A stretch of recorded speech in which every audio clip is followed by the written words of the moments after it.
How's everybody doing tonight? Doing all right? Okay, before I get going, before I even introduce myself, I want to recognize a couple women here who are fearless entrepreneurs. First of all, Kelly, it takes a lot of guts. I'm a former journalist. To go in head first into journalism in this market and actually produce something really solid. Can we get a round of applause for Kelly? That was weak. I said, can we get a round of applause for Kelly for organizing an event like this and having a solid group of people here?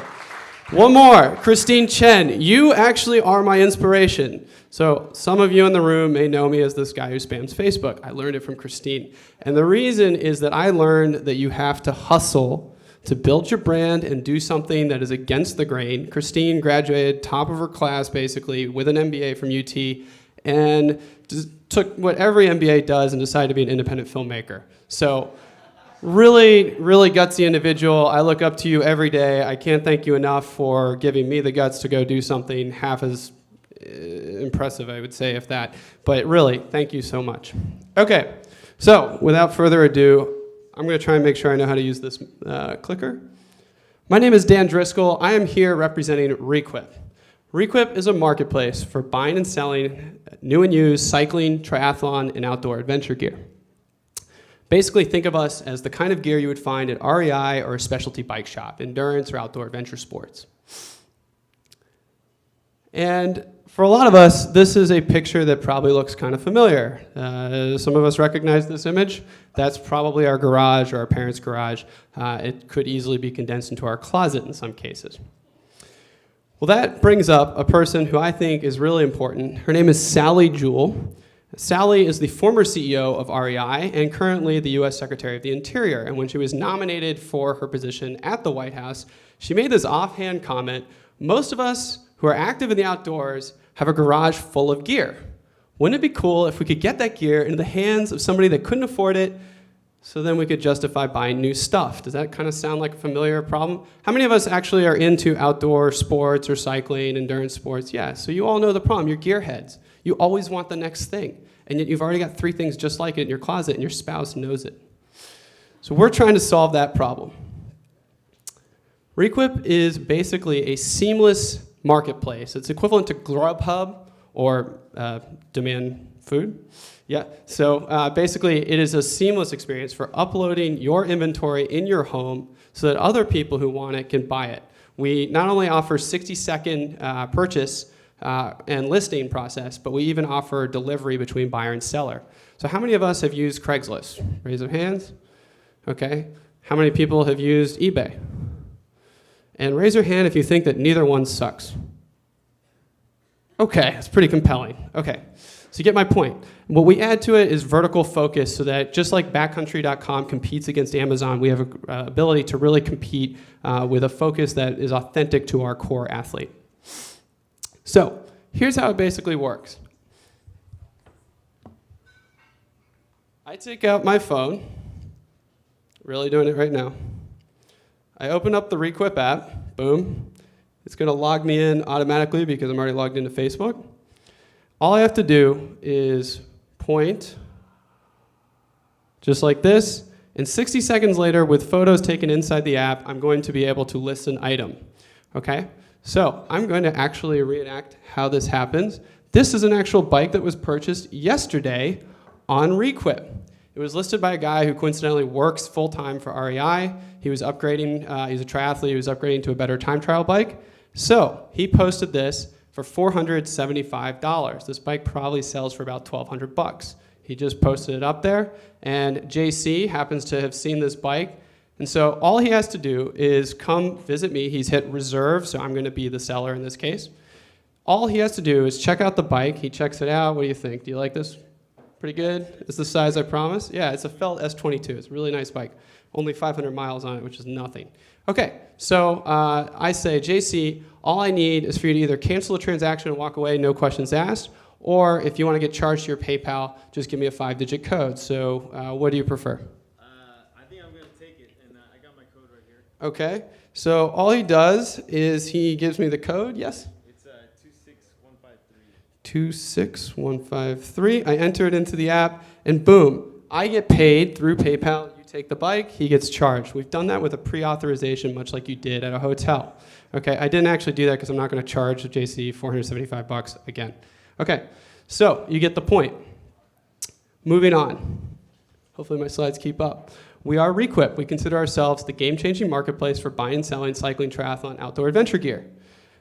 Like I say, we are just like Grubhub. We're trying to be seamless, and we have actual sales. This is our very first one. The guy on the right you might recognize as Ben Dyer. He used to collect Ferraris, and yet he is very committed to also cycling and sold a bike. I recommended that he sell it for $450. He insisted he could get $500 for it, and 2 days later he got $500 for it.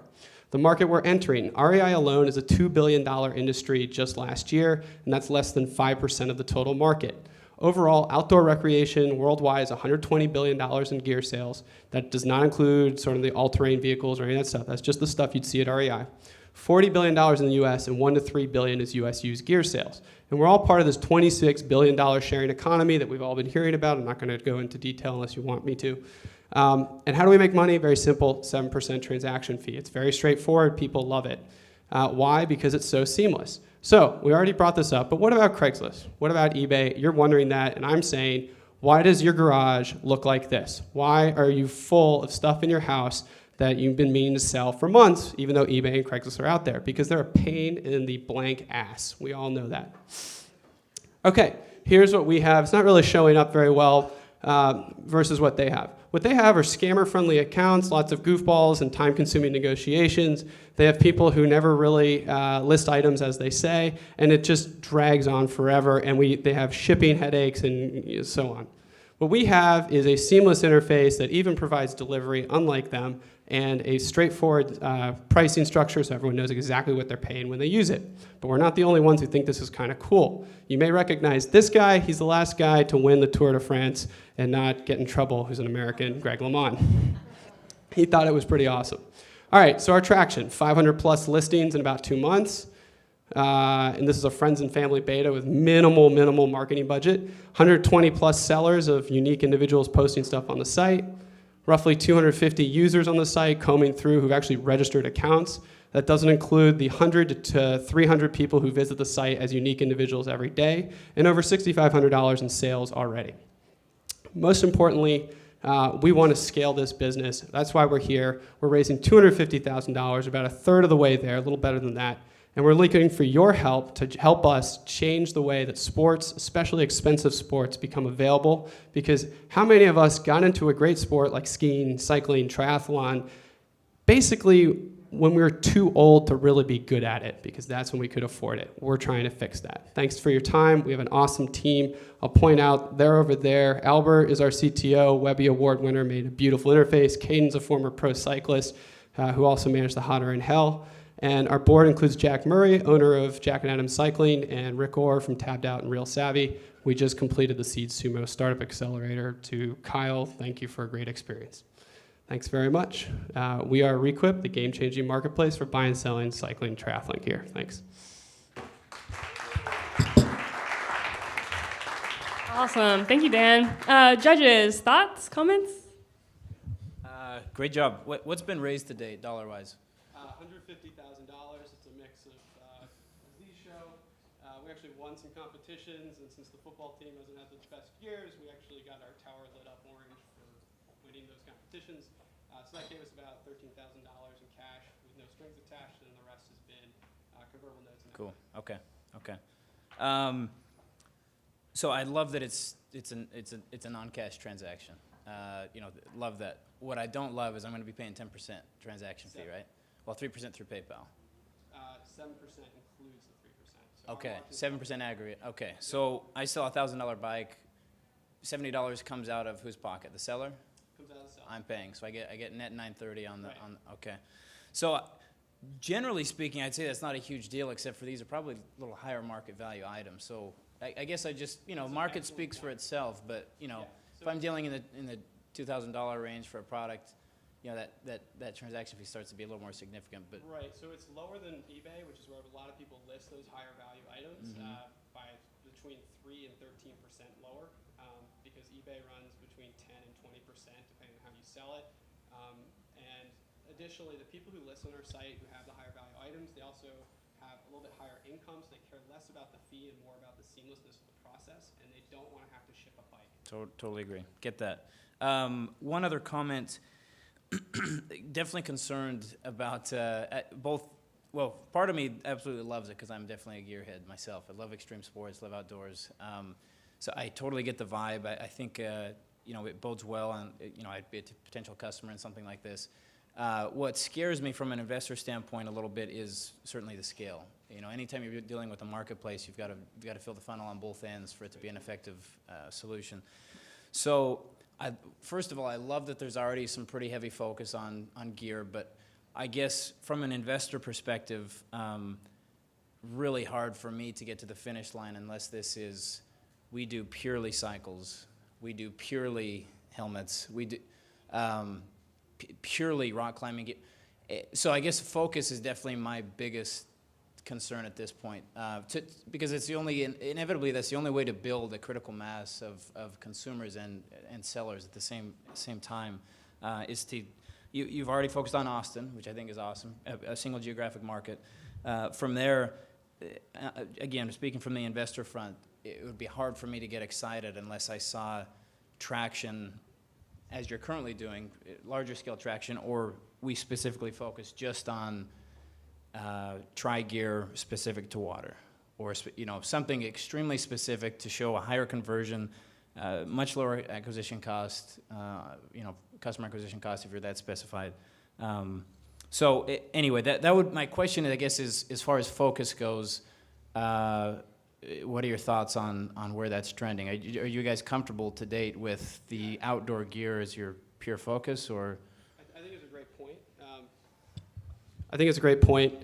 If you've looked at backcountry.com, they actually had a roll-up model where they owned a lot of smaller niche brands, everything from cycling, gear.com and stuff like that. And they basically did this strategy where they allowed, some of it was acquisition, some of it was their own creation, where they did super niche focus. And then backcountry.com level, they had the same inventory at a broad sweep. We've started to sort of take experiment with that playbook because they're $1 billion a year in revenue. We actually, at Caden's initiative, said, let's focus for the next 2 months on cyclocross, because cyclocross is really hot, and it's kind of a niche that no one's really hearing about originally, but it's growing roughly 50% year over year in participation. And it's been huge for us. And so we definitely see that a tight focus in our marketing is important. We also allow it so that if you want to post something up, yeah, you can post it up in these other sports, but our focus is specifically on, right now, cyclocross gear.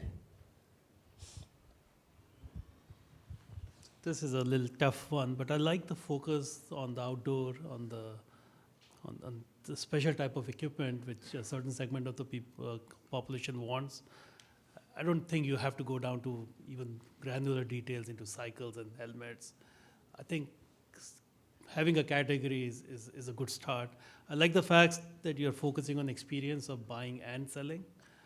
I like the fact that it's a simple model. You know what the transaction costs are and everything included. The challenge I'm facing in my mind is, how do you compete with Amazon? Amazon has a very well-known marketplace. We all buy and sell used books on it and stuff. And of course, eBay and Craigslist.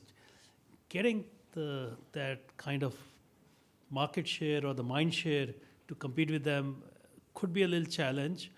I didn't hear anything about how do you attract customers to your website. Are you thinking of putting some good content in there, so you can actually learn while you're on the website about different models of cycles, and then some buyer shows up. And I think this customer acquisition, how do you drive people to your site? There's a little bit of challenge here. I think you'll have to think about, why would someone come to your site and not simply go to Amazon and post something, or eBay? Amazon is pretty simple. eBay is painful. Craigslist, you can't find anything unless it's very current. So just some thought on how would you get the mind share for your clients to come to your website? I didn't hear a very compelling reason for them to come there. Any thoughts on that? Definitely. I think those are important points to make. short pitch trying to get through it quickly. There's two questions basically that you're trying to ask me. The first is, where do we stand in that, in the market? I like to think of this space of retail and e-commerce, mobile commerce, everything, as sort of a terrarium. And if you think at the very bottom is roughly sort of Craigslist in your local consignment shop. Just a mess to deal with and play it against sports. We've all been there, right? And then the next step up, and there's a gap, is eBay. And then above that is Amazon, and above that is the specialty retailer online or in person. We're filling that gap between Craigslist and eBay with a hyper-local plugin that allows people to interact with the item in person, spares them the headache of shipping and delivery, and also provides them the seamlessness of Grubhub. Something that's just out of sight, out of mind in this Uber economy that we're a part of. And to that point, that's a good jumping off to your second question, which is how do we market? Well, we really are emphasizing hyper-locality. We believe that people want, like JC did, to check the bike out before they commit, but we've already locked them in at the price. So this haggling that everyone hates, where, man, I know we said $300 over the phone, but I actually only brought $150 cash to this transaction. Is that cool? And you're like, what? Like, I just took time out of my day, and now you're doing this calculus in your head of, is it worth it for me to say no and try and resell the item to somebody else, or am I going to feel like a chump, take the hit, and lose 50% of what we already agreed on when he bargained me down from 500? That's just a shit experience. There's no other way to put it. So what we're trying to do is create this layer in between that is comfortable, is seamless, but is also local and allows you to physically see the item and touch it. And so finally, how do we attract customers? Well, Kate and I are both social media experts by profession. Both ran large managed campaigns for large political candidates and retail shops and whatnot for events. And so we know how to hack the system really well to get our customers. We are really good at stretching $15 a day in Facebook ad budget so that it's equivalent of what most people spend on $100 to $200. So we use that to then leverage our in-person appearances and word of mouth. So you don't buy a car because you saw an ad with Eminem talking about a Chrysler, but you pay attention to it. And then your friend shows up with a Chrysler, and you ask, why'd you buy a Chrysler? He says, it's actually a really good car. That's what we go for. We go for impressions, not clicks on the web when we're advertising, and then we leverage word of mouth and in-person interaction to then scale, because we have found that one person using our site attracts 4 to 5, which is an awesome, awesome coefficient.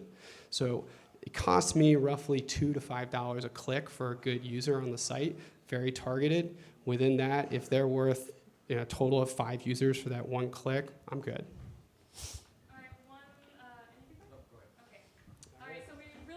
Time for one more question on this pitch. There it is. What will you use the money for? Money is almost entirely going to marketing and scaling the project. Currently our app is focused on the seller side. We would like to invest a little bit more money into creating a buyer side experience in the app. We believe in the lean startup experience. We're actually graduates of the Longhorn Startup Program, so a little plug, go to the demo day tomorrow. Some great companies will be there. And I'm saying that because they taught us how to run lean and prove that you only need to use or create the bare minimum before you invest money in it. So we're raising money for a little bit to improve our app on the mobile side and a lot to improve our marketing and just validate that this thing will catch like wildfire. Very lean company. You might have seen an article we wrote about how we drive Uber to pay for marketing, literally. Cool, thank you, Dan. All right, well, that wraps it up for this evening's presentations. Thank you guys for coming out. Can I also get another round of applause for our judges over here? Awesome job. Thank you guys for volunteering your time.